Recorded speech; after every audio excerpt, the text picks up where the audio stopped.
सामयिक चर्चा। आज की सामयिक चर्चा में आप सुनेंगे राष्ट्रीय अंतरिक्ष दिवस के क्रम में इंदिरा गांधी नक्षत्रशाला लखनऊ के वैज्ञानिक अधिकारी सुमित श्रीवास्तव से खास बातचीत। वार्ताकार हैं आकाशवाणी संवाददाता तनवीर फातिमा। 23 अगस्त 2023 को भारत चांद के दक्षिणी ध्रुव पर पहुंचने वाला चौथा देश बन गया। चंद्रयान 3 की इस बड़ी कामयाबी के बाद प्रधानमंत्री नरेंद्र मोदी ने इस दिन को राष्ट्रीय अंतरिक्ष दिवस घोषित किया था। इस बार भारत अपना पहला राष्ट्रीय अंतरिक्ष दिवस मनाने जा रहा है। इस अवसर पर देश भर में कार्यक्रम आयोजित किए जा रहे हैं। इस पर विस्तार से चर्चा करने के लिए हमारे साथ हैं लखनऊ के इंदिरा गांधी नक्षत्रशाला के साइंटिफिक ऑफिसर सुमित श्रीवास्तव जी। सुमित जी, हमारे कार्यक्रम में आपका बहुत बहुत स्वागत है। सुमित जी, इस बार के राष्ट्रीय अंतरिक्ष दिवस की थीम क्या है और इसका महत्व क्या है? भारत के अंतरिक्ष कार्यक्रम जो चल रहे हैं उसमें जो सफलताएं प्राप्त हो रही हैं उसको सेलिब्रेट करेंगे। इस बार की जो थीम है वो है चंद्रमा को छूते हुए जीवन को छूना, भारत की अंतरिक्ष गाथा। तो इसमें इसरो का स्टार्टिंग पॉइंट साउंडिंग रॉकेट छोड़ने से लेके अब तक के जो हमारे बड़े बड़े रॉकेट लॉन्च हो रहे हैं, जिसमें हम दूसरे देशों के भी सैटेलाइट्स लॉन्च कर रहे हैं, उसको इसमें ऐड किया गया है। और उन सभी उपलब्धियों को सेलिब्रेट करने के लिए हम नेशनल स्पेस डे को हम सेलिब्रेट करेंगे। इसके साथ नेशनल स्पेस वीक भी हम लोग सेलिब्रेट कर रहे हैं, जो कि 18 अगस्त तक चलेगा। जी, इसरो के गगनयान मिशन को लेकर देश में काफी उत्साह है। ये एक मानव मिशन है जिसमें 3 लोग 3 दिनों के लिए अंतरिक्ष में जाएंगे। ये मिशन कितना महत्वपूर्ण है? गगनयान मिशन भारत का एक बहुत ही महत्वाकांक्षी प्रोजेक्ट है। ये भारत का पहला मानव अंतरिक्ष मिशन है और अगर ये मिशन सक्सेसफुल होता है तो भारत उन देशों में शामिल होगा जिनके अंतरिक्ष यानों में मानव अंतरिक्ष में जा सकता है। दूसरी चीज, ये मिशन जो है पूरी तरीके से स्वदेशी है और अगर ये मिशन सक्सेसफुल होता है तो हम मानव को अंतरिक्ष में भेजने में आत्मनिर्भर हो जाएंगे और हमारी जो प्रौद्योगिकी का विकास है वो भी इससे पूरे विश्व को पता चलेगा कि हम इतने ज्यादा डेवलप हो चुके हैं। साथ ही साथ में जो मानवीय मिशन होते हैं उससे ये भी हमें पता चलता है कि अगर हम किसी दूसरे प्लेनेट पे लाइफ को खोजते हैं या फिर वहां पे लाइफ बसाने की कोशिश करते हैं तो उसके लिए मानव मिशन बहुत महत्वपूर्ण होते हैं। भारत इस तरफ एक अपना कदम बढ़ा चुका है। सुमित जी, भारतीय अंतरिक्ष अनुसंधान संगठन यानी इसरो ने कई उपलब्धियां अब तक देश के नाम की हैं। इनमें चंद्रयान मिशन एक अहम मिशन है। इसमें किस तरह की चुनौतियां आई हैं, इसके बारे में कुछ बताएं। चंद्रयान मिशन हमारे लिए बहुत ही ज्यादा महत्वपूर्ण मिशन था। इसमें चंद्रयान के 3 मिशन भेजे जा चुके हैं, चंद्रयान 1, चंद्रयान 2, चंद्रयान 3। जो चंद्रयान 1 था वो मिशन सिर्फ एक ऑर्बिटर मिशन था जिसमें हमने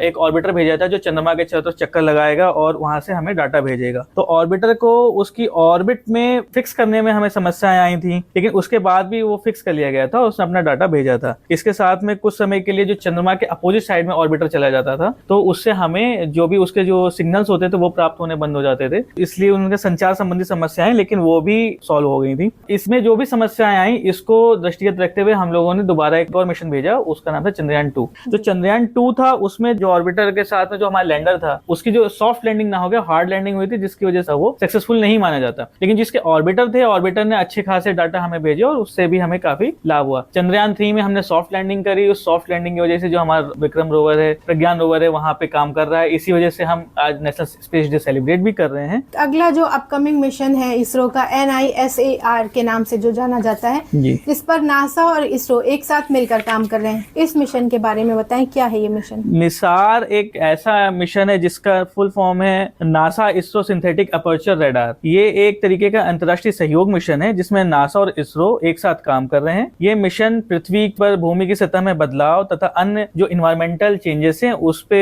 अध्ययन करने के लिए डिजाइन किया गया है। इससे हमें फायदे ये होंगे कि जो भी भूमि उपयोग में परिवर्तन है या फिर जैसे हमारे जो जंगल कम हो रहे हैं वो हम एग्जैक्ट कैलकुलेट कर सकेंगे, किस एरिया में पहले जंगल थे अब नहीं है, या फिर किस एरिया में ग्रीनरी थी अब नहीं है, या फिर उसको कैसे बढ़ाया जा सके। जो मौसम में परिवर्तन हो रहा है, जो इन्वायरमेंटल चेंजेस है उस पर हम अध्ययन कर सकते हैं। साथ ही साथ में जो हमारे GPS सिस्टम है उस सिस्टम को भी एडवांस के थ्रू किया जा सकेगा। इसका जो मेन इसमें लगा हुआ है वो है सिंथेटिक अपर्चर रेडार। तो इस रेडार से हमें काफी ज्यादा लाभ मिलेगा हमें इन्वायरमेंटल संबंधी जो भी रिसर्च करने के लिए। और साथ ही साथ ये पहला मिशन होगा जिसमें नासा और इसरो एक साथ मिलकर काम करेंगे। सुमित जी, अंतरिक्ष अनुसंधान हमारे देश के विकास के लिए बहुत जरूरी है। ये जो अनुसंधान है इससे हमारे रोजमर्रा के जीवन में, अगर हम सरल भाषा में जानना चाहें, कैसे ये हमारे जीवन को बेहतर बना रहा है? स्पेस रिसर्च किसी भी डेवलपिंग कंट्री या जो डेवलप कंट्री है दोनों के लिए बहुत ही जरूरी है। उसका सबसे बड़ा रीजन ये है कि अगर आप स्पेस रिसर्च करेंगे तो जैसे जो भी आप सैटेलाइट है, इंटरनेट है, GPS है या फिर इन्वायरमेंटल चेंजेस हैं उसको अगर आपको स्टडी करना है, जलवायु है, मौसम है या फिर फिर इमरजेंसी सर्विसेज हैं, इवन अगर दो कंट्रीज के बीच में कोई कॉन्फ्लिक्ट है तो सुरक्षा व्यवस्था जो उसके बॉर्डर फोर्सेस होती हैं उनके लिए जो सपोर्ट होता है वो सारी चीजें सैटेलाइट से हमको मिलती हैं।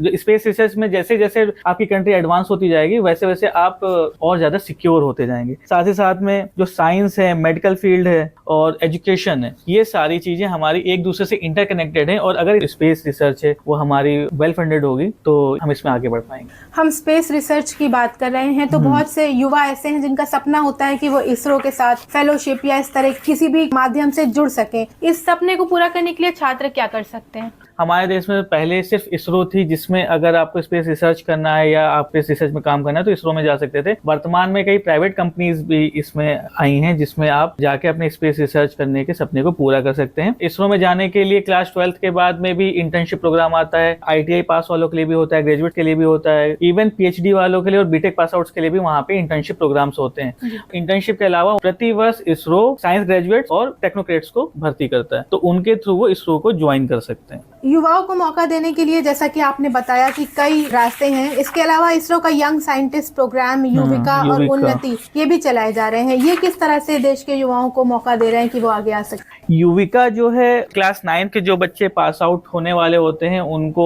वो एक इंटर्नशिप प्रोग्राम कराते हैं जिसमें ऑल ओवर इंडिया से आवेदन मांगे जाते हैं और उसमें जो बच्चे सेलेक्ट होते हैं उनको वो अपने यहाँ पे 1 महीने की इंटर्नशिप प्रोवाइड कराते हैं। जो उन्नति प्रोग्राम है इसमें भी जो अंडर ग्रेजुएट स्टूडेंट्स होते हैं वो जाते हैं वहाँ पे वर्कशॉप ज्वाइन करते हैं, उनके summer schools, winter schools join करते हैं। तो जो युविका है, उन्नति है, इससे युवाओं को इसरो अपनी तरफ आकर्षित करने में सफल हो रहा है। भारत का मंगल ऑर्बिटर मिशन है जो कि बहुत ही महत्वाकांक्षी मिशन है जहां मार्स पर देश का हमारा पहला मिशन है। ये किस लक्ष्य के साथ शुरू किया गया है? जो मार्स ऑर्बिटर मिशन है, चूंकि मंगल ग्रह की पृथ्वी से दूरी चंद्रमा से पृथ्वी की दूरी की अपेक्षा बहुत ज्यादा है तो वहां तक हमारे यान को पहुंचने में भी अच्छा खासा समय लगता है। वर्ष में सिर्फ 2 या 3 बार ही ऐसी अपॉर्चुनिटीज आती हैं जिसमें आप कम फ्यूल में मंगल ग्रह तक पहुंच सके। तो मंगल ग्रह मिशन जब लॉन्च हुआ था इससे ये था कि जो आपका इसरो था इसने मंगल ग्रह की सबसे सर्वश्रेष्ठ तस्वीरें जो हैं वो मंगलयान के थ्रू पाई गई। मंगल ग्रह पे पानी की जो संभावनाएं थी, जो इसको सिर्फ संभावना माना जाता है कि मंगल ग्रह पे पानी है जिससे लाइफ अपॉर्चुनिटीज हो सकती हैं, उसको भी सबसे पहले हमारे मंगलयान ने खोजा था। जब हमारा मार्स ऑर्बिटर मिशन गया था उसी समय US का भी गया हुआ था, उसी समय चाइना का भी गया हुआ था, बट हमारा मार्स ऑर्बिटर मिशन जो सिर्फ एक ऑर्बिटर मिशन था उससे जो भी हमारी अपेक्षाएं थी वो उसने पूरी करी थी। भारत लगातार आत्मनिर्भरता पर जोर दे रहा है। हाँ। और भारतीय स्पेस एजेंसी इसरो इस लक्ष्य को कितने हद तक प्राप्त कर चुकी है? इसरो की जब स्टार्टिंग हुई थी तो ये अपने सैटेलाइट्स को लॉन्च करने के लिए विदेशी लॉन्चिंग सिस्टम्स पे निर्भर था। उसके लिए US या फिर रशिया के जो रॉकेट लॉन्चर्स होते थे उनको यूटिलाइज किया जाता था। इस वक्त PSLV और GSLV एक ऐसे भरोसेमंद सैटेलाइट लॉन्चर्स हैं जो भारत के पास हैं, तो सिर्फ भारत के ही नहीं विश्व के अन्य देशों के भी सैटेलाइट्स को लॉन्च करते हैं। दूसरा ये है कि जो हमारे जो उपग्रह हैं वो भी हमारे खुद के बनाए हुए हैं, हम किसी दूसरे के उपग्रहों को नहीं करते। अब हम अपने उपग्रहों का जो हमारे मैनमेड उपग्रह हैं, जो सैटेलाइट्स हैं, उनकी जो डेवलपमेंट है वो हम लोग खुद ही करते हैं। साथ ही साथ में जिस तरीके से USA का GPS सिस्टम है उसी तरीके से हमारे पास खुद का GPS सिस्टम है जिसको हम नाविक कहते हैं। ये भी पूरी तरीके से एक स्वदेशी टेक्नोलॉजी, यानी कि हम जो स्पेस टेक्नोलॉजी उस क्षेत्र में भी पूरी तरीके से आत्मनिर्भरता की ओर बढ़ रहे हैं। साथ ही साथ में R&D और इनोवेशन की अगर बात करें तो रिसर्च एंड डेवलपमेंट के लिए हमारे इसरो के कई देशों के साथ में MOUs हैं, कई देशों के साथ में मिलकर रिसर्च कर रहे हैं। आपने बताया कि कई कोलैबोरेशंस ऐसे हैं जो हमारे लिए बहुत ही महत्वपूर्ण साबित हुए हैं। तो भारतीय अंतरिक्ष अनुसंधान के लिए जो हमारे ये संयुक्त मिशंस हैं, ये किस तरह से भारत के लिए गेम चेंजर साबित हो सकते हैं? जब भी हम किसी से कोलैब करते हैं तो सबसे पहली बात क्या होती है कि हमारे R&D जो है उसका लेवल हाई होता है। दूसरी चीज ये है कि उनके साइंटिस्ट को हमारे और हमारे साइंटिस्ट को उनके यहाँ जो इंटरचेंज हम लोग साइंटिस्ट का करते हैं उससे नई तकनीकों को समझने में या उनको डेवलप करने में हमें मदद मिलती है। कई चीजें ऐसी होती है जिसपे अगर विदेशी टेक्नोलॉजी और अगर हम स्वदेशी में उसको डेवलप करें तो उसकी लागत में भी कमी आती है। तो जो फंडिंग है वो एक बहुत बड़ा इशू होता है, वो बहुत ही कम हो जाता है। साथ ही साथ में अगर हमारे कोलैबोरेशंस होते हैं तो हमारे जो इंटरनेशनल कोलैबोरेशंस हैं, जो सहयोग हैं, वो सुधरते हैं। साथ ही साथ जो डेवलपमेंट इन स्पेस रिसर्च है वो डिपेंड करता है कि आपके इंटरनेशनल कोलैबोरेशंस कितने ज्यादा हैं। जी, जाते जाते नेशनल स्पेस डे पे आप आकाशवाणी के श्रोताओं को क्या संदेश देना चाहेंगे? मैं ये बताना चाहूंगा कि नेशनल स्पेस डे इस बात पे सेलिब्रेट किया जा रहा है कि हमारा चंद्रयान 3 का जो ऑर्बिटर जो मिशन था वो सक्सेसफुली कंप्लीट हुआ था। जो हमारा विज्ञान रोवर था उसने चंद्रमा पे उसने चहलकदमी करी थी, सॉफ्ट लैंडिंग हुई थी। इस तरीके के कई मिशन अभी और होंगे। ये एक छोटी छलांग है, जो मंजिलें हैं वो अभी और भी हैं। हमसे बात करने के लिए बहुत बहुत शुक्रिया सुमित जी। सामयिक चर्चा के अंतर्गत अभी आप सुन रहे थे राष्ट्रीय अंतरिक्ष दिवस के क्रम में इंदिरा गांधी नक्षत्रशाला लखनऊ के वैज्ञानिक अधिकारी सुमित श्रीवास्तव से खास बातचीत। वार्ताकार थी आकाशवाणी संवाददाता तनवीर फातिमा।